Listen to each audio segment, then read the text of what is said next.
ಓಂ ನಮಸ್ತೆ ಸ್ತು ಮಹಾಮಾಯೇ ಶ್ರೀಪೀಠೆ ಸುರಪೂಜಿತೆ ಶಂಖಚಕ್ರಗದಾಹಸ್ತೆ ಮಹಾಲಕ್ಷ್ಮೀ ನಮೋಸ್ತುತೆ. ಕರ್ನಾಟಕ ಟಿವಿಯ ಸಮಸ್ತ ವೀಕ್ಷಕರಿಗೂ ಕೂಡ ವರಮಹಾಲಕ್ಷ್ಮಿಯ ಹಬ್ಬದ ಶುಭಾಶಯಗಳು. ಎಲ್ಲರೂ ಕೂಡ ಜಗದಂಬೆಯಾಗಿರ್ತಕ್ಕಂಥ ಶ್ರೀಚಕ್ರ ಸಂಚಾರಣೆಯಾಗಿರ್ತಕ್ಕಂಥ ವರಮಹಾಲಕ್ಷ್ಮಿ ಅನುಗ್ರಹ ಇರಲಿ, ಎಲ್ಲ ಒಳ್ಳೆಯದಾಗಲಿ. ಈ ದಿನ ನಾವು ವರಮಹಾಲಕ್ಷ್ಮಿಯ ಹಬ್ಬದ ಆಚರಣೆ ಅದು ಹೇಗಿರಬೇಕು, ಆ ಆಚರಣೆ ಸಿದ್ಧಪಡಿಸ್ಕೋಬೇಕಾಗಿರ್ತಕ್ಕಂಥದ್ದೇನು. ಯಾಕೆಂದರೆ ನಾವು ಯಾವುದೇ ವ್ರತಕಲ್ಪವನ್ನು ಯಾವುದೇ ಪೂಜೆಯನ್ನು ಮಾಡಿದ್ರೆ ಅದನ್ನು ಅರ್ಥವಿಲ್ಲದೆ ಮಾಡಬಾರ್ದಂತೆ. ಯಾಕೆಂದರೆ ನಮಗೆ ನೋಡಿ, ಇವಾಗ ಪರಾಭವನಾಮ ಸಂವತ್ಸರ ದಕ್ಷಿಣಾಯನ ವರ್ಷ ಋತು ಶ್ರಾವಣ ಮಾಸದ ಶುಕ್ಲ ಪಕ್ಷದ ಭಾರ್ಗವಾಸರ ಅಂತ ಕರೀತಾರೆ. ಅಂದರೆ ಶುಕ್ರವಾರ. ಎಲ್ರಿಗೂ ಕೂಡ ಒಂದು ಕನ್ಫ್ಯೂಷನ್ ಇದೆ, ಗುರುಗಳೇ 21, 22 ಹಬ್ಬ ಇಲ್ಲ 20, 21 ಹಬ್ಬ ಅಂತ ತುಂಬ ಕನ್ಫ್ಯೂಷನ್ ಇದೆ. ಖಂಡಿತವಾಗ್ಲೂ ಭಾರ್ಗವಾಸರೆ ಅಂದರೆ 21ನೇ ತಾರೀಕು ಶುಕ್ರವಾರ ನೋಡಿ. ನವಮಿ ಅನುರಾಧ ನಕ್ಷತ್ರದಲ್ಲಿ ನಮಗೆ ವರಮಹಾಲಕ್ಷ್ಮಿ ಹಬ್ಬ ಬಂದಿರತಕ್ಕಂಥದ್ದು. ಹಾಗಾಗಿ ಇದನ್ನು ದ್ವಂದ್ವ ಮಾಡ್ಕೊಳ್ಳೋದು ಬೇಡ. ನೋಡಿ, ವರಮಹಾಲಕ್ಷ್ಮಿ ಅಂತಂದರೆ ಶ್ರಾವಣ ಮಾಸ ಆರಂಭ ಆದರೆ ಮತ್ತೆ ನಮಗೆ ಸಂಕ್ರಮಣದ ತನಕ ಕಂಟಿನ್ಯೂಸ್ ಆಗಿದ್ದು ಸನಾತನದ ಹಿಂದೂ ಧರ್ಮದಲ್ಲಿರ್ತಕ್ಕಂಥ ಹಬ್ಬಗಳಲ್ಲಿ ವಿಶೇಷವಾಗಿರ್ತಕ್ಕಂಥದ್ದು ಈ ವರಮಹಾಲಕ್ಷ್ಮಿ ವ್ರತ. ಆದ್ದರಿಂದ ಇದಕ್ಕಿಂತ ಮುಂಚೆ ಬರ್ತಕ್ಕಂಥದ್ದು ಯಾವುದಪ್ಪ ನಮಗೆ ಅಂದರೆ ನೋಡಿ, ಅಧಿಕ ನಮಗೆ ಬಂದಿದ್ದರಿಂದ ಅಧಿಕ ಮಾಸದಿಂದ ಏನಾಯಿತು, ಒಂದು 12 ದಿನ ಮುಂದಕ್ಕೆ ಹೋಗಿದೆ ವರಮಹಾಲಕ್ಷ್ಮಿ ಹಬ್ಬ. ಅದಕ್ಕೆ ಮುಂಚೆ ಜ್ಯೋತಿರ್ಭೀಮೇಶ್ವರ ಅಂತ ಬರುತ್ತೆ, ಪತಿಗಳನ್ನು ಆರಾಧನೆ ಮಾಡ್ತಕ್ಕಂಥ ದಿನ. ಈ ವರಮಹಾಲಕ್ಷ್ಮಿಯ ಹಬ್ಬವನ್ನು ಹೇಗೆ ಆಚರಣೆ ಇರಬೇಕು, ಆ ದಿನ ಶುಕ್ರವಾರ ಏನು ಮಾಡಬೇಕು, ಹಬ್ಬದ ಆಚರಣೆ ಯಾವ ರೂಪದಲ್ಲಿರಬೇಕು, ಯಾವ ರೂಪದಲ್ಲಿ ಮಾಡಿದ್ರೆ ಅವಳ ಅನುಗ್ರಹ ಆಗುತ್ತೆ ಅಂತೇಳಿ ನಾನಾ ಪುರಾಣಗಳಲ್ಲಿ ನಮ್ಗೆ ಉಲ್ಲೇಖ ಮಾಡಿದ್ದಾರೆ. ನೋಡಿ, ಉಲ್ಲೇಖದಲ್ಲಿ ಏನಂತಂದ್ರೆ, ಶುಕ್ರೇ ಶ್ರಾವಣಿಕೆ ಮಾಸೆ ಪೂರ್ಣಮಾಸೋನ ಭಾರ್ಗವೇ ವರಲಕ್ಷ್ಮ್ಯಾ ವ್ರತಂಕಾರ್ಯಂ ಸರ್ವಸಿದ್ಧಿ ಪ್ರದಾರಕಂ ನಭೋ ಮಾಸೆ ಪೂರ್ಣಿಮಾಯಾಂ ಅಂತಿಕಸ್ಥೆ ಭೃಗೋರ್ದಿನೇ ಮತ್ಪೂಜಾ ತತ್ತಕರ್ತವ್ಯ ಸರ್ವಸಿದ್ಧಿ ಪ್ರದಾಯಿನಿ.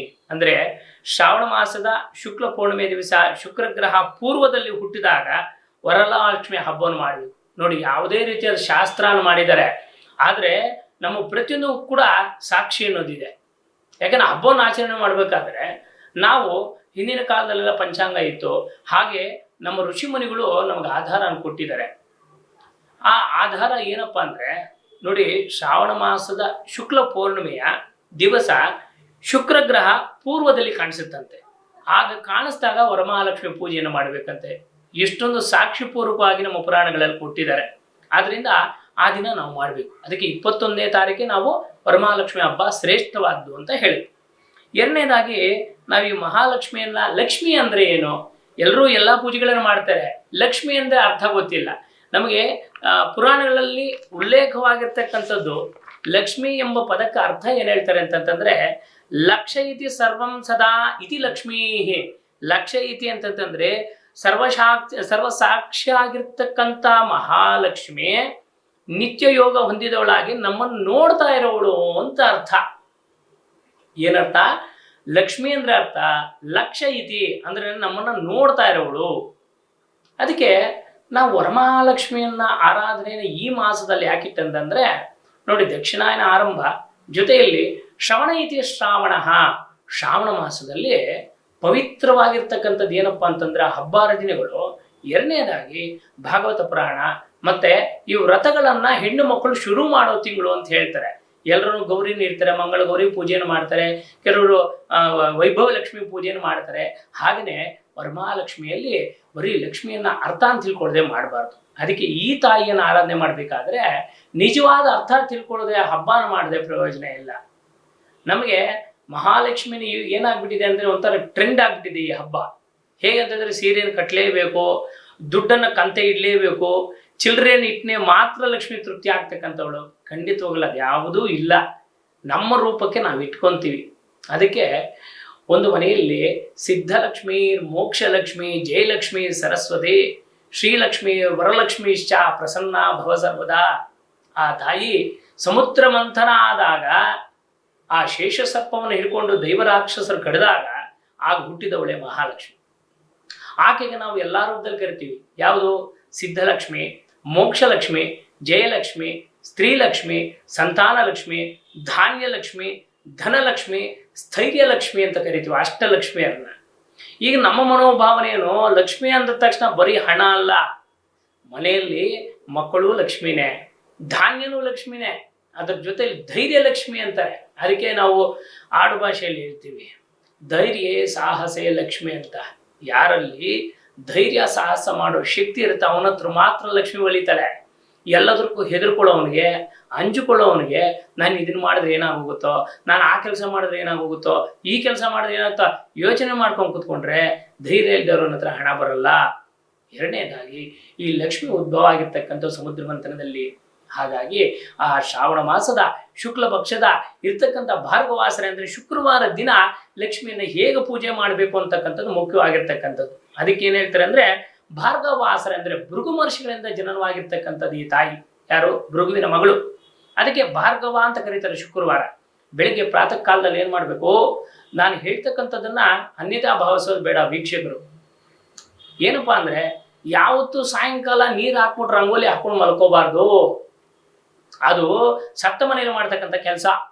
ಏನು, ಕೆಲವ್ರು ಏನ್ ಮಾಡ್ತಾರೆ, ಹಿಂದಿನ ದಿನ ನೀರು ಹಾಕ್ಬಿಟ್ಟು ರಂಗೋಲಿ ಹಾಕ್ಬಿಟ್ಟು ಮಲ್ಕೊಂಡ್ಬಿಡ್ತಾರೆ, ಬೆಳಿಗ್ಗೆ ಕೆಲಸ ತಪ್ಪುತ್ತೆ ಅಂತ.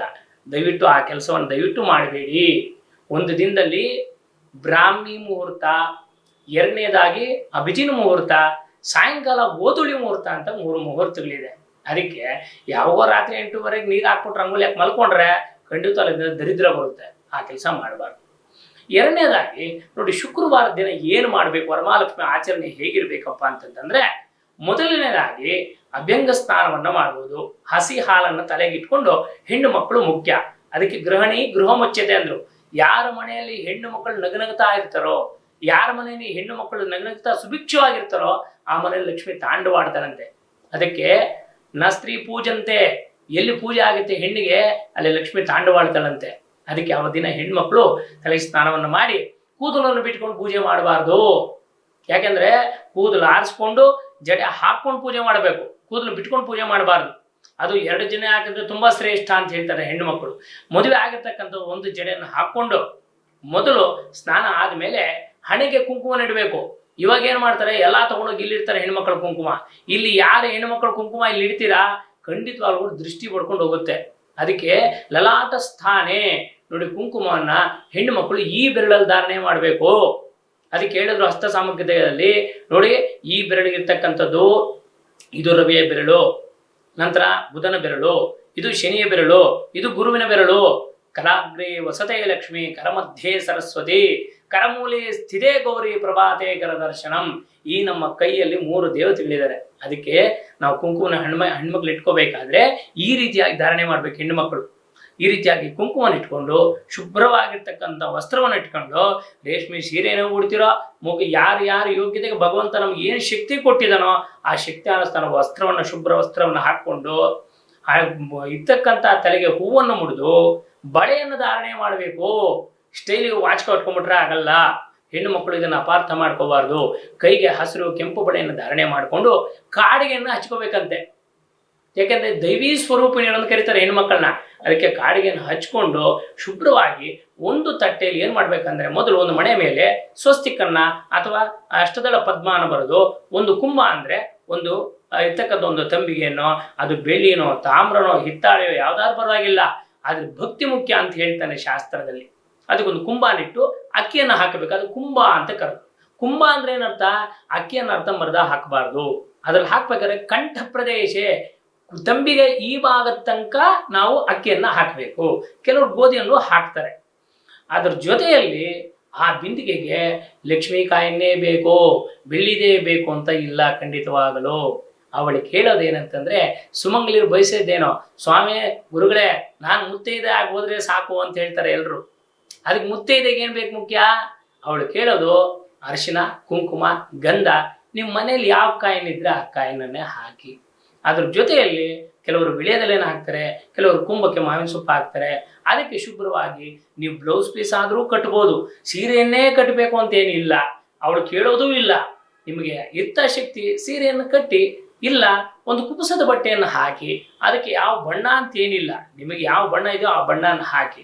ಅದಾದ್ಮೇಲೆ ಮೊದಲು ನೀವೇನು ಮಾಡಬೇಕು, ಫಸ್ಟ್ ತುಳಸಿಗೆ ಹೋಗಿ ಆ ತುಳಸಿ ದೇವಿಗೆ ಪೂಜೆಯನ್ನು ಮಾಡಿ ಊದ್ಕಡಿಯನ್ನು ಹಚ್ಚಿ ನಾವು ತುಳಸಿಗೆ ನಮಸ್ಕಾರ ಮಾಡಿ ತೀರ್ಥವನ್ನು ತಗೋಬೇಕು.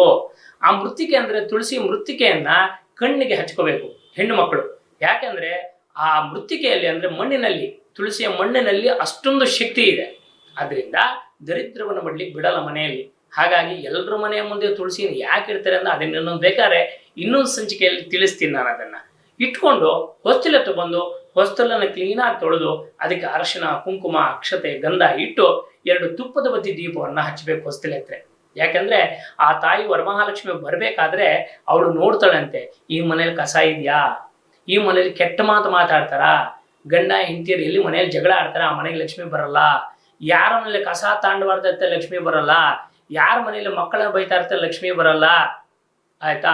ಯಾರ ಮನೆಯಲ್ಲಿ ಮನಸ್ಸಲ್ಲಿ ಸುಳ್ಳು, ಅಸೂಯೆ, ದ್ವೇಷ ಇಟ್ಕೊಂಡವ್ರ ಮನೆಗೆ ಲಕ್ಷ್ಮಿ ಬರಲ್ಲ. ಯಾರ ಮನೆಯಲ್ಲಿ ಯಾವುದೇ ಕಾರಣಕ್ಕೂ ಯಾರು ಯಾವುದೇ ಸಂದರ್ಭಕ್ಕೆ ಬಂದ್ರು, ತಿಂಡಿ ಸಮಯಕ್ಕೆ ಬಂದ್ರೆ ತಿಂಡಿ, ಊಟ ಸಮಯ ಬಂದ್ರೆ ಊಟ, ಇಂಥ ಯಾರ ಮನೇಲಿ ಈ ತರ ತುಳಸಿ ಪೂಜೆ, ದೇವ್ರ ಪೂಜೆ ನಡೀತಾ ಇರುತ್ತೆ, ಆ ಮನೆಯಲ್ಲಿ ಬಂದು ಲಕ್ಷ್ಮಿ ನೆಲೆಸ್ತಾಳಂತೆ ಆ ಮನೆಯಲ್ಲಿ.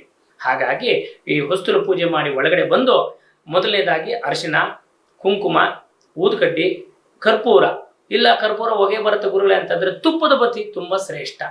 ಆ ತುಪ್ಪದ ಬತ್ತಿಯನ್ನು ಮಾಡಿಕೊಂಡು ಮಣಿಗೆಜ್ಜೆ ವಸ್ತ್ರ ಅಂತ ಹೇಳ್ತಾರೆ. ಆಕೆಗೆ ಶ್ರೇಷ್ಠ ವಸ್ತ್ರ 16 ಎಳೆ 21 ಎಳೆ ಗೆಜ್ಜೆ ವಸ್ತ್ರವನ್ನು ಸಿದ್ಧ ಮಾಡಿ ಇಟ್ಕೊಂಡು, ವೀಳ್ಯದೆಲೆಯನ್ನು ಇಟ್ಕೊಂಡು, ಹಣ್ಣು ಹಂಪಲುಗಳನ್ನು ಇಟ್ಕೊಂಡು, ಆಕೆಗೆ ಪಾಯಸ ತುಂಬಾ ಇಷ್ಟವಾದದ್ದು ಹಾಲಿನ ಪಾಯಸ, ಇಲ್ಲ ಬೆಲ್ಲದ ಅನ್ನ ಅಂತ ಹೇಳ್ತಾರೆ. ಅದಕ್ಕೆ ಲಕ್ಷ್ಮೀ ಕಮಲಧಾರಿಣಿ ಸಿಂಹವಾಹಿನಿ ಸ್ವಾಹ ಅಂತ ಹೇಳಿದ್ರು. ಅಂದ್ರೆ ಎಲ್ಲರೂ ಏನ್ ತಿಳ್ಕೊಂಡಿದ್ದಾರೆ, ಲಕ್ಷ್ಮಿ ಕಮಲದ ಮೇಲೆ ಕೂತಿರ್ತಾಳೆ, ಅವಳು ಕಮಲ ಹಿಡ್ಕೊಂಡಿರ್ತಾಳೆ. ಅಲ್ಲ, ಲಕ್ಷ್ಮಿ ಅಂತಕ್ಕಂಥವ್ಳು ಒಬ್ಬಳೇ ಅಲ್ಲ, ಅಷ್ಟಲಕ್ಷ್ಮೀರು ಅಂತ ಹೇಳ್ತಾರೆ. ನಮ್ಮ ಮನೆಯಲ್ಲಿ ಎಲ್ಲ ಇದೆ. ಅಕ್ಕಿ ಡಬ್ಬದಲ್ಲಿ ಅಕ್ಕ ಇಲ್ಲ ಅಂದ್ರೆ, ಅಕ್ಕಿನೇ ಇಲ್ಲ ಅಂದ್ರೆ ಏನ್ ಮಾಡೋದೇನಿದೆ, ಅದಕ್ಕೆ ಧಾನ್ಯ ಲಕ್ಷ್ಮಿ ಅಂದ್ರು. ಅವಳು ತಾಂಡವಾಡ್ಬೇಕು ಮನೆಯಲ್ಲಿ. ಎರಡನೇದಾಗಿ ಧೈರ್ಯ ಲಕ್ಷ್ಮಿ ಅಂದ್ರು. ಮನೆಯಲ್ಲಿ ಯಾವುದೋ ಒಬ್ಬ ವ್ಯಕ್ತಿಗೆ ಎಷ್ಟು ದಿನ ಬದುಕ್ತಾನೆ ಅದು ಮುಖ್ಯ ಅಲ್ಲ, ಧೈರ್ಯವಾಗಿ ಬದುಕಬೇಕು ಅವನು. ಆ ಧೈರ್ಯವಾಗಿ ಬದುಕಬೇಕಂದ್ರೆ ಅವನಲ್ಲಿ ಸಂಪಾದನೆ, ಅವನಲ್ಲಿ ಲಕ್ಷ್ಮಿ ನೆಲೆಸ್ಬೇಕು. ಆವಾಗ ಅವನಿಗೆ ಧೈರ್ಯ ಇರುತ್ತೆ. ಅದನ್ನೇ ಧೈರ್ಯ ಲಕ್ಷ್ಮಿ ಅಂತ ಕರೆದ್ರು.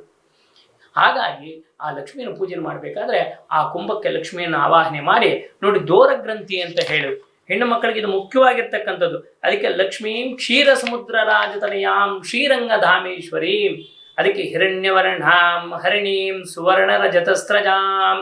ಅಂದ್ರೆ ಸೂಕ್ತದಲ್ಲಿ ಏನು ಹೇಳುತ್ತಪ್ಪ ಅಂದ್ರೆ ವರಮಹಾಲಕ್ಷ್ಮಿಗೆ ಆ ತಾಯಿಗೆ ಹೇಳ್ತಕ್ಕಂಥದ್ದು ವಿಚಾರ ಏನಪ್ಪಾ ಅಂತಂದ್ರೆ ಹಿರಣ್ಯವರ್ಣಾಂ ಅಂದ್ರೆ ಆ ತಾಯಿ ಹೇಗಿರ್ತಾಳಪ್ಪ ಅಂದ್ರೆ ಬಂಗಾರದ ರೂಪದಲ್ಲಿ ಇರ್ತಾಳಂತೆ.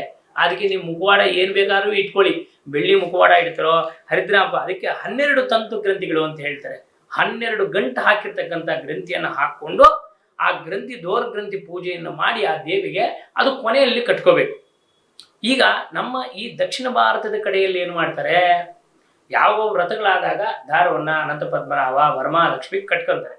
ಆದ್ರೆ ಉತ್ತರ ಭಾರತದ ಕಡೆ ಪ್ರತಿ ತಿಂಗಳಲ್ಲೂ ಕೂಡ ಅವ್ರ ಕೈಯಲ್ಲಿ ನೀವು ದಾರಗಳು ನೋಡ್ಬೋದು, ಸಿಕ್ಕಾಪಟ್ಟೆ ದಾರಗಳನ್ನು ಕಟ್ಕೋತಾರೆ ಉತ್ತರ ಭಾರತ. ಯಾಕಂದ್ರೆ ಅವ್ರು ಏನಾದ್ರೂ ಒಂದು ಕಂಕಣ ಧಾರಣೆ ಮಾಡಿರ್ತಾರೆ. ನವರಾತ್ರಿಗಳಲ್ಲಿ ನಾವು ಒಂದೇ ನವರಾತ್ರಿ ನಾವು ಮಾಡ್ತೀವಿ, ಅಲ್ಲಿ 3 ನವರಾತ್ರಿಗಳನ್ನ ಆಚರಣೆ ಮಾಡ್ತಾರೆ ಉಪವಾಸ. ಹಾಗೆ ಆ ದಾರವನ್ನು ಕಟ್ಕೊಂಡು ದೀರ್ಘ ಸುಮಂಗಲೆ ಅಂತೇಳಿ ಆ ಕುಂಭದಲ್ಲಿ ಆ ದೇವಿಯನ್ನ ಆವಾಹನೆ ಮಾಡ್ತಕ್ಕಂಥದ್ದು ಉತ್ತಮವಾದ ಕೆಲಸ ಅಂತ ಹೇಳ್ತಾರೆ. ಅದಕ್ಕೆ ಲಕ್ಷ್ಮಿ ಅಂತಕ್ಕಂಥವಳು ಭೃಗುಮರ್ಷಿಯ ಮಗಳಾದ್ರಿಂದ ನಿಶೀತೆ ಭಾರ್ಗವವಾಸರೇ. ನೋಡಿ, ಧ್ಯಾನ ಆವಾಹನ ಷೋಡಶೋಪಚಾರ ಪೂಜೆಯನ್ನು ಮಾಡಿ, ನೀವು ಕ್ಯಾಸೆಟ್ ಹಾಕೊಂಡಾದ್ರೂ ಪೂಜೆ ಮಾಡಿ, ಪುರೋಹಿತರಿಗೆ ಕರ್ಸಾದ್ರೂ ಪೂಜೆ ಮಾಡಿ, ತೊಂದರೆ ಇಲ್ಲ. ಆದ್ರೆ ಪೂಜೆ ಆಚರಣೆ ಮಾಡ್ಬೇಕಾದ್ರೆ ಅವಳು ಕೇಳ್ತಕ್ಕಂಥದ್ದು ಭಕ್ತಿಯನ್ನ. ಲಕ್ಷ್ಮಿ ಎಲ್ಲರೂ ಏನು ಅನ್ಕೊಂಡ್ಬಿಟ್ಟಿದ್ದಾರೆ ಅಂತಂದ್ರೆ, ಈಗ ಬಂದಿರೋ ಪ್ರಾಬ್ಲಮ್ಮು, ಒಂದು ಮೊಳ ಮಲ್ಲಿಗೆ ಹೂವು ಆವತ್ತು 1000 ರೂಪಾಯಿ 500 ರೂಪಾಯಿ ಇಲ್ಲ 300 ರೂಪಾಯಿ ಇರುತ್ತೆ ಒಂದು ಮಳೆಗೆ ಹೂವು. ತಂದು ಹಾಕಬೇಕು ಅಂತ ಆಸೆ ಇದೆ. ಅದ್ರ ತರಲಿಕ್ಕೆ ಹೋದ್ರೆ ಜೋಬಿಲಿ ದುಡ್ಡೆಲ್ಲ ಖಾಲಿ ಆದ್ರೂ ಒಂದಿಷ್ಟು ಹೂವು ಬರಲ್ಲ. ಅದಕ್ಕೆ ತಪ್ಪು ಪರಿಕಲ್ಪನೆ ಏನಂತಂದ್ರೆ, ವಿಷ್ಣು ಅಲಂಕಾರ ಪ್ರಿಯ, ನಾರಾಯಣನಿಗೆ ಅಲಂಕಾರ ಮಾಡಿ ನೋಡಿ ಸಂತೋಷ ಪಡ್ಬೇಕಂತೆ. ಶಿವೋ ಅಭಿಷೇಕ ಪ್ರಿಯ, ಶಿವನಿಗೆ ಎಷ್ಟು ಅಭಿಷೇಕ ಮಾಡಿದ್ರೆ ಅಷ್ಟು ತೃಪ್ತಿ ಅಂತೆ. ದೇವಿ ನಾವು ಸ್ತೋತ್ರ ಪ್ರಿಯಳು ಅಂತ ಹೇಳ್ತಾರೆ. ಬಾಯಿ ತುಂಬಾ ಯಾವ ಹೆಣ್ಣು ಮಗಳು 2 ಕೈಗಳನ್ನು ಹೀಗೆ ಹಿಡ್ಕೊಂಡು ಆ ದೇವಿಯನ್ನು ಪ್ರಾರ್ಥನೆ ಯಾರು ಮಾಡ್ತಾರೆ ಆ ದಿನ ಖಂಡಿತವಾಗ್ಲೂ ಅವಳು ತೃಪ್ತಳಾಗ್ತಾಳಂತೆ. ಆದ್ರೆ ನೀವು ಯಾವುದೇ ಒಂದು ಚಿಕ್ಕ ಶ್ಲೋಕ ಇಲ್ಲಿ ನೀವು ಬರ್ತಕ್ಕಂಥದ್ದು ಹೇಳಿ, ಅಯ್ಯೋ ಗುರುಳೆ ನಂಗೆ ಲಲಿತಾ ಸಹಸ್ರನಾಮ ಬರಲ್ಲ, ಅಯ್ಯೋ ಗುರುಳೆ ನಂಗೆ ಇದು ಅಷ್ಟಕ ಬರಲ್ಲ, ಚಿಂತೆ ಇಲ್ಲ. ಆದರೆ ನಾವು ಒಂದೇ ಶ್ಲೋಕವನ್ನು ಹೇಳಿದ್ರು ಆ ಶ್ಲೋಕ ಸರಿಯಾಗಿ ಅರ್ಥಪೂರ್ಣವಾಗಿ ಆ ದೇವಿಗೆ ಸಮರ್ಪಣೆ ಮಾಡಿದ್ರೆ ಅವಳ ಅನುಗ್ರಹ ಆಗುತ್ತೆ. ಅದಕ್ಕೆ ನಾವು ತಪ್ಪು ತಿಳ್ಕೊಂಡು ಅವಳ ಅಲಂಕಾರ ಅಂತ ಕೇಳಲ್ಲ ದೇವಿ, ಅವಳು ಕೇಳ್ತಕ್ಕಂಥದ್ದು ಸ್ತೋತ್ರವನ್ನ ಸ್ಪಷ್ಟವಾಗಿ ಉಚ್ಚಾರಣೆ ಮಾಡ್ಬೇಕು ಆ ದೇವಿಗೆ. ಆವಾಗ ಮಾತ್ರ ಖಂಡಿತ ಅನುಗ್ರಹ ಮಾಡ್ತಾಳೆ ದೇವಿ. ಹಾಗಾಗಿ ಬೆಳಿಗ್ಗೆ ಪ್ರಾತಃ ಕಾಲದಲ್ಲಿ ಇನ್ನೊಂದು ವಿಶೇಷ ಏನಂತಂದ್ರೆ, ಇನ್ನೂ ಒಂದು ಕೆಟ್ಟ ಇರ್ತಕ್ಕಂಥ ಸಂಪ್ರದಾಯ ಇದೆ ಗುರುಗಳೇ. 10:30 12 ರಾವು ಕಾಲ ಗುರುಗಳೇ, ಯಮಗಂಡ ಕಾಲ ಗುರುಗಳೇ, ಉಳಿದ ಕಾಲದಲ್ಲೇ ಪೂಜೆ ಮಾಡ್ಬೇಕು ಗುರುಗಳೇ. ಖಂಡಿತವಾಗಲೂ ರಾಹು ಕಾಲದಲ್ಲಿ ಶ್ರೇಷ್ಠ ವರಮಹಾಲಕ್ಷ್ಮಿ ಪೂಜೆ. ಯಾಕೆಂದ್ರೆ ಈ ಕಾಲದ ಬಗ್ಗೆನೂ ಒಂದು ಸಂಚಿಕೆ ಮಾಡ್ತೀನಿ ನಾನು, ಅದರ ಜೊತೆಯಲ್ಲಿ ಅರ್ಥ ತಿಳ್ಕೊಳ್ಳಿ ಅಂತ ಹೇಳ್ತಾ ಇದ್ದೀನಿ. ನೋಡಿ, ರಾಹು ಕಾಲವನ್ನು ನೋಡ್ತಕ್ಕಂಥದ್ದು ಪ್ರಯಾಣಕ್ಕೆ ಮಾತ್ರ. ಎಲ್ಲಾದ್ರೂ ತುಂಬಾ ಮುಖ್ಯವಾದ ಕೆಲಸಕ್ಕೆ ನಾವು ಹೋಗ್ಬೇಕಾದ್ರೆ ಅದಕ್ಕೆ ಮಾತ್ರ ರಾಹು ಕಾಲ ನೋಡ್ಬೇಕು. ಯಾವುದೇ ಪೂಜೆ ವ್ರತಕ್ಕೆ ರಾಹು ಕಾಲನ ನೋಡ್ಬೇಕು ಅಂತಿಲ್ಲ ಗುರುಗಳೇ. ಯಮಗಂಡ ಕಾಲ ಗುರುಗಳೇ, ಯಮಕಂಟಕ ಕಾಲದಲ್ಲಿ ವಿಶೇಷವಾಗಿರ್ತಕ್ಕಂಥದ್ದು ವಾಹನ ಚಲಾಯಿಸಬೇಡ ಅಂತ ಎಲ್ಲೂ ಹೇಳಿಲ್ಲ. ಯಮಗಂಡ ಕಾಲದಲ್ಲಿ ಪ್ರಯಾಣ ಮಾಡಬೇಡ ಅಂತ ಹೇಳಿಲ್ಲ. ಆದರೆ ಯಮಕಂಟಕ ಕಾಲದಲ್ಲಿ ವಿಶೇಷವಾಗಿ ಮುಖ್ಯವಾದಂತಹ ಚರ್ಚೆಗಳನ್ನು ಮಾಡಬೇಡಿ ಅಂತ ಹೇಳಿದ್ದಾರೆ ಶಾಸ್ತ್ರದಲ್ಲಿ. ಇವಾಗ ಕೆಟ್ಟ ಸಂಪ್ರದಾಯ ಏನಾಗಿದೆ ಗುರುಗಳೇ, ರಾಹು ಕಾಲ ಇದೆ ಪೂಜೆ ಮುಗಿಸಿ, ರಾಹು ಕಾಲ ಇದೆ 12 ಗಂಟೆಗೆ ಹೆಂಗ್ ಮಾಡೋದು? ಪಾಪ ಹೆಣ್ಮಕ್ಳು 12 ಗಂಟೆ ತನಕ ಹಸ್ಕೊಂಡಿರಕ್ಕಾಗಲ್ಲ. ಅದರಿಂದ ದಯವಿಟ್ಟು ಅದು ತಪ್ಪು ಪರಿಕಲ್ಪನೆ. ರಾಹುಕಾಲ ಖಂಡಿತ ಪೂಜೆಗೆ ತುಂಬಾ ಒಳ್ಳೆಯದು. ಅದರಿಂದ ರಾಹುಕಾಲ ಚಿಂತೆ ಮಾಡೋದು ಬೇಡ, ಪೂಜೆ ಆಚರಣೆ ಮಾಡಿ. ಹಂಗಂತ ಹೇಳ್ಬಿಟ್ಟು ಬೆಳಿಗ್ಗೆ 11 ಗಂಟೆಗೆ 12 ಗಂಟೆಗೆ ಪೂಜೆ ಮಾಡಬಾರ್ದು. ಈ ವ್ರತಗಳ ಪೂಜೆಗಳು ಏನಿದ್ರು ಬೆಳಿಗ್ಗೆ 9 ಗಂಟೆಯಲ್ಲಿ ಮಾಡಬೇಕು. ವ್ರತಗಳು ಇದೆ, ನಂಗೆ ಟೈಮ್ ಇದೆ, ನಾನು ಪಾತ್ರೆ ತೊಳ್ಕೊಬೇಕು ಗುರುಗಳೇ, ನಾನು ಮನೆ ಒರೆಸ್ಕೋಬೇಕು, ನಾನು ಅದು ಮಾಡ್ಬೇಕು ಇದು ಮಾಡ್ಬೇಕು, ಯಾವ 12 ಗಂಟೆ ಪೂಜೆ ಮಾಡಿದ್ರೆ ಭಕ್ತಿಯಲ್ಲಿರುತ್ತೆ, ಹೊಟ್ಟೆಯಲ್ಲಿ ಕೆರಿತಾ ಇರುತ್ತೆ ಅಗ್ನಿ, ಭಕ್ತಿನೇ ಬರಲ್ಲ. ಅದ್ರ ಬದಲಾಗಿ ಹಿಂದಿನ ದಿನನೇ ಎಲ್ಲ ಸಿದ್ಧ ಮಾಡ್ಕೊಳ್ಳಿ. ಮಾರನೇ ದಿನ ಅಷ್ಟು ಬೆಳಿಗ್ಗೆ ಎದ್ದು ಪ್ರಾತಃ ಕಾಲದಲ್ಲಿ ದೇವ್ರ ಪೂಜೆ ಮಾಡ್ತಕ್ಕಂಥದ್ದು ಒಳ್ಳೆಯದು ಅಂತಕ್ಕಂಥದ್ದು ಹೇಳ್ತಾರೆ. ಇನ್ನು ಎರಡನೇ ವಿಚಾರ ಏನಪ್ಪ ಅಂತಂದ್ರೆ, ಹೆಸರು ಬೇಳೆಯನ್ನ ನೆನೆಸಿ ಅದಕ್ಕೆ ಒಗ್ಗರಣೆ ಹಾಕಬಾರ್ದು. ಅವಳಿಗೆ ಹೆಸರು ಬೇಳೆ, ಪಾಯಸ, ಗುಡ ಅನ್ನ, ದದ್ದನ್ನ ಅಂದ್ರೆ ಮೊಸರು ಅನ್ನ. ಇನ್ನು ಮಿಕ್ಕಿದ ನಿಮ್ಮ ಸಂತೋಷಕ್ಕೆ ಚಕ್ಲಿ ಹಿಡಿತಿರೋ, ಕೋಳ್ಬಳ್ಳಿ ಹಿಡಿತಿರೋ, ನಿಪ್ಪೊಟ್ಟು ಹಿಡಿತಿರೋ, ಅದೇನು ಹಿಡಿತಿರೋ ದೇವಿ ಸಂತೃಪ್ತಿಯಾಗಿ ಇಟ್ಟು ಆ ಭಗವತಿಗೆ ಧ್ಯಾನ ಆಭರಣ ಷೋಡಶೋಪಚಾರ ಪೂಜೆಯನ್ನು ಮಾಡಿ ಆ ದೂರ ಗ್ರಂಥಿಯಿಂದ ದಾರವನ್ನು ಕಟ್ಟಿಕೊಂಡು ಆ ಭಗವತಿ ತಾಯಿಗೆ ಪುನಃ ಪೂಜೆಯನ್ನು ಮಾಡಿ ಸಂಧ್ಯಾಕಾಲೇ, ಅವಾಗ ಯಾರು ಮುತ್ತೈದರು ಬಂದಾಗ ಖಂಡಿತವಾಗಲೂ ಕೊಡಿ. ಇಲ್ವಾ ಸಾಯಂಕಾಲದಲ್ಲಿ ಯಾರೇ ಮುತ್ತೈದರು ಬಂದ್ರು, ಅದ್ರ ಜೊತೆ ಮಕ್ಕಳು, ಹೆಣ್ಣು ಮಕ್ಕಳು ಯಾರೇ ಬಂದ್ರು, ಅವ್ರಿಗೆ ಏನ್ ಮಾಡ್ಬೇಕಂತಂದ್ರೆ ಕಾಲನ್ನ ನೀರಲ್ಲಿ ತೊಳೆದು ಅರಿಶಿನ ಕುಂಕುಮನ ಇಟ್ಟು ಹೂವನ್ನು ಕೊಟ್ಟು ಬಳೆಯನ್ನು ಕೊಟ್ಟು ಅವರಿಗೆ ವಾಯನ ದಾನವನ್ನು ಕೊಡಬಹುದು. ಅದರ ಜೊತೆಯಲ್ಲಿ ಯಥಾಶಕ್ತಿ ಜ್ಞಾನವಿತಿ ದಕ್ಷಿಣೆಯನ್ನು ತಾಂಬೂಲನ್ನು ಇಟ್ಟುಕೊಟ್ಟು ನಮಸ್ಕಾರ ಮಾಡಿ ಕುಂಕುಮಾರ್ಚನೆ ಕುಂಕುಮವನ್ನು ಧಾರಣೆ ಮಾಡಬೇಕು. ಇಷ್ಟನ್ನು ಮಾಡೋದ್ರಿಂದ ಅವರ ಮಹಾಲಕ್ಷ್ಮಿ ಅನುಗ್ರಹ ಆಗುತ್ತೆ. ಹಾಗಾಗಿ ನಾವು ಯಾವುದೇ ವ್ರತ ಪೂಜೆಯನ್ನು ಮಾಡಿದ್ರೆ ಆ ಪುರಾಣಗಳಲ್ಲಿ ನಮ್ಮ ಋಷಿಮುನಿಗಳು ಉಲ್ಲೇಖ ಮಾಡಿರೋದು ಏನಂತಂದ್ರೆ, ನಾವು ದುಡಿತಕ್ಕಂಥ ಏನೇ ಹಣ ಇದ್ರೂ ಕೂಡ ಆ ಹಣವನ್ನು ನಾವು ಒಬ್ಬರೇ ಅನುಭವಿಸಬಾರ್ದಂತೆ. ಯಾಕೆ ಕಾರಣ? ಈ ವ್ರತಗಳನ್ನು ಯಾಕೆ ಇಟ್ಟಿದ್ರೆ? ವರಮಹಾಲಕ್ಷ್ಮಿ, ಜ್ಯೋತಿರ್ಭೀಮೇಶ್ವರ, ಮಹಾಗಣಪತಿ, ಆಮೇಲೆ ಗೌರಿ ಪೂಜೆಯನ್ನ, ನವರಾತ್ರಿಯಲ್ಲಿ ಅಮ್ಮನವರ ಪೂಜೆಯನ್ನ, ಇವುಗಳನ್ನ ಯಾಕೆ ಇಟ್ಟಿದ್ದಾರೆ ಅಂತಂದ್ರೆ, ಮನುಷ್ಯನಲ್ಲಿ ಕರ್ಮೇಂದ್ರಿಯಗಳು, ಜ್ಞಾನೇಂದ್ರಿಯಗಳು, ಹಾಗೆ ಪಂಚೇಂದ್ರಿಯಗಳು ಅಂತ ಇವೆ. ಇವು ನಮ್ಮ ಜಾತಕಾನುಸಾರದಲ್ಲಿ ಮೊದಲು ನಾವು ಸರಿ ಇರಬೇಕು. ನಮ್ಮ ಬುದ್ಧಿವಂತಿಕೆಯಿಂದ ದೇವರು ಅದಕ್ಕೆ ಬೆಳಿಗ್ಗೆ ಯಾಕೆ ತಲೆಗೆ ಸ್ನಾನ ಮಾಡು ಅಂತ ಹೇಳ್ತಾರೆ ಅಂದ್ರೆ, ಯಾರು ಸಹಸ್ರಾರ ಚಕ್ರಕ್ಕೆ ಸ್ನಾನವನ್ನು ಮಾಡ್ತಾರೆ ಅವರಲ್ಲಿ ಯಾವುದೇ ರೀತಿಯಂತ ತೊಂದರೆಗಳು ಉಂಟಾಗಲ್ಲ, ಅನುಗ್ರಹ ಉಂಟಾಗ್ತಕ್ಕಂಥದ್ದು ಆಗತ್ತೆ. ಅದಕ್ಕೆ ನಿತ್ಯ ಸ್ನಾನ ಅಂತ ಹೇಳಿದ್ರು. ಹಾಗಾಗಿ ಮನೆಯಲ್ಲಿ ಎಷ್ಟು ಶುಭ್ರವಾಗಿ ಇಟ್ಕೊಂತಿರೋ ಅಷ್ಟು ಬೇಗ ಲಕ್ಷ್ಮಿ ಅನುಗ್ರಹ ಆಗತ್ತೆ.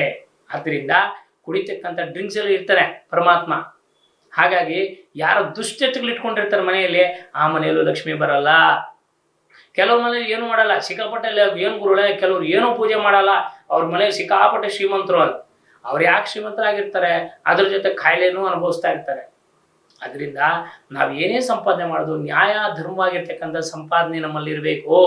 ಅದರಿಂದ ಏನಾಗುತ್ತೆ, ಭಗವತಿ ಕಾಪಾಡ್ತಾಳೆ. ಅದರಿಂದ ಒಂದು ಶ್ಲೋಕವನ್ನು ಹೇಳ್ತೀನಿ, ಆ ಶ್ಲೋಕವನ್ನು ಬರೆದಿಟ್ಕೊಂಡು ವರಮಹಾಲಕ್ಷ್ಮಿಯ ವ್ರತವನ್ನು ಮಾಡಿದ್ದೆ ಆದರೆ ಖಂಡಿತವಾಗ್ಲೂ ಕೂಡ ಎಲ್ರಿಗೂ ಕೂಡ ದೀರ್ಘ ಸುಮಂಗಲಿಯಾಗಿ ವರಮಹಾಲಕ್ಷ್ಮಿಯ ಅನುಗ್ರಹದಿಂದ ಲಕ್ಷ್ಮಿ ಅನುಗ್ರಹವಾಗುತ್ತೆ. ಆ ಸ್ತೋತ್ರವನ್ನು ಹೇಳ್ತೀನಿ, ಬರೆದಿಟ್ಕೊಳ್ಳಿ. ಈ ಸ್ತೋತ್ರವನ್ನ ಪೂರ್ವದಿಕ್ಕ ಅಂದ್ರೆ ಅಮ್ಮನವ್ರ ಮುಖವಾಗಿ. ಹಾಗೆ ಕೆಲವ್ರು ಏನ್ ಕನ್ಫ್ಯೂಷನ್ ಅಂತ, ಗುರುಳೇ ದೇವ್ರ ಮನೆಯಲ್ಲಿ ಇಡ್ಬೇಕಾ, ಹಾಲಲ್ಲಿ ಇಡ್ಬೇಕಾ, ಅಗ್ನಿ ಮೂಲೆಯಲ್ಲಿ ಇಡ್ಬೇಕಾ, ಇಲ್ಲ ದೇವ್ರ ಮೂಲೆಗೆ ಇಡ್ಬೇಕಾ ದೇವರು? ಖಂಡಿತವಾಗ್ಲೂ ಆ ಕನ್ಫ್ಯೂಷನ್ ಬೇಡ. ನಿಮ್ಗೆ ನಿಮ್ಮ ಮನೆಯಲ್ಲಿ ದೇವ್ರ ಮನೆ ದೊಡ್ಡದಾಗಿತ್ತ, ಖಂಡಿತವಾಗ್ಲೂ ಒಂದು ಮಣೆ ಹಾಕಿ, ಅಷ್ಟದಳ ಪದ್ಮ ಹಾಕಿ, ಕುಂಭ ನೀಡಿ ಭಕ್ತಿಯಿಂದ ಪೂಜೆ ಮಾಡಿ. ನೀವು ಶಕ್ತಿ ಇತ್ತ ಸೀರೆ ಕಟ್ಟಿ, ನೈವೇದ್ಯ ಶಕ್ತಿ ಇತ್ತೋ ಮಾಡಿ. ಅದ್ರ ಜೊತೆಲಿ ಅವಳು ಕೇಳೋದು, ನಾನು ಮೊದಲೇ ಶಾಸ್ತ್ರದಲ್ಲಿ ಪುರಾಣಗಳಲ್ಲಿ ಹೇಳಿದಂತೆ, ಯಾರು ಅವಳಿಗೆ ಸ್ತೋತ್ರವನ್ನು ಬಾಯಿ ತುಂಬ ಮಾಡ್ತಾರೋ ಅವಳ ಅನುಗ್ರಹ ಮಾಡ್ತಾಳಂತೆ. ಆದ್ರಿಂದ ಓಂ ನಮಸ್ತೇಸ್ತು ಮಹಾಮಾಯೆ ಶ್ರೀಪೀಠೆ ಸುರಪೂಜಿತೆ ಶಂಖಚಕ್ರ ಗದಾ ಹಸ್ತೆ ಮಹಾಲಕ್ಷ್ಮಿ ನಮೋಸ್ತುತೆ. ಇದು ಎಲ್ರಿಗೂ ಗೊತ್ತಿರ್ತಕ್ಕಂಥ ಮಹಾಲಕ್ಷ್ಮಿ ಅಷ್ಟಕ.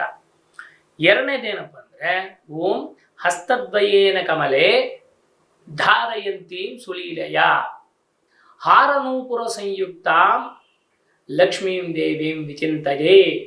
ನೋಡಿ, ಸಂಪಿಗೆ ಹೂವು, ಜಾಜಿ ಹೂವು, ಮಲ್ಲಿಗೆ ಹೂವು ನಿಮ್ಮ ಯೋಗ್ಯತಾನುಸಾರವಾಗಿ, ಶಕ್ತಿ ಮೀರಿ ಮಾಡೋದು ಬೇಡ.